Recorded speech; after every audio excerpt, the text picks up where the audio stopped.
The little boy just wanted some yogurt, but his dad snatched it away. He angrily warned the boy never to touch his food again, leaving the kid on the verge of tears. Little did he know, his dad was actually shielding him. John was just a regular window cleaner, recently diagnosed with a terminal illness, with less than 3 months left to live. Devastated by the tragic news, John was nearly broken. While he didn't care about his own fate, he worried how his fatherless son would survive. The priority now was finding a foster family for the boy. They arrived at a lavish estate where the cheerful and easygoing couple enjoyed exceptional circumstances. John is thrilled, knowing his son will thrive and grow up healthy here. But the man's next words made John rethink. Turns out they've got their own kids. There will likely be preferential treatment in the future. John isn't willing to take that chance. John went back to his room feeling let down. Seeing his young son, John felt a deep ache in his heart. As time goes by, his condition worsened. Even drinking water became a struggle, and it seemed death was closing in. In the days ahead, he made every effort to spend time with his son. George's face lit up with a genuine smile. John wishes this moment could last forever. George spotted a dead bug.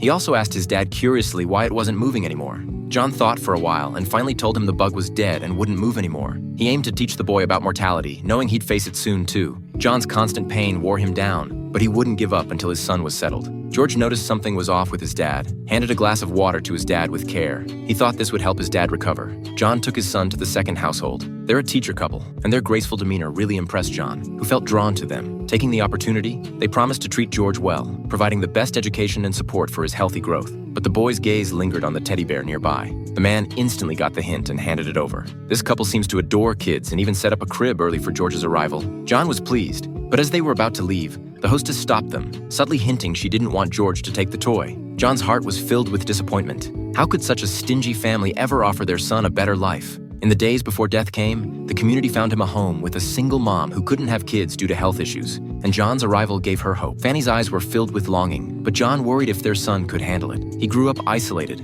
never meeting anyone else. But John realized he might be the only one he could trust. He made a time capsule for his son to open when he becomes an adult. George seemed to sense something and stayed up all night. John pondered for a while on the road. Finally, he made up his mind and took his son to meet Fanny, forcing a faint smile as they said goodbye. Despite his deep reluctance, he couldn't fight the inevitable.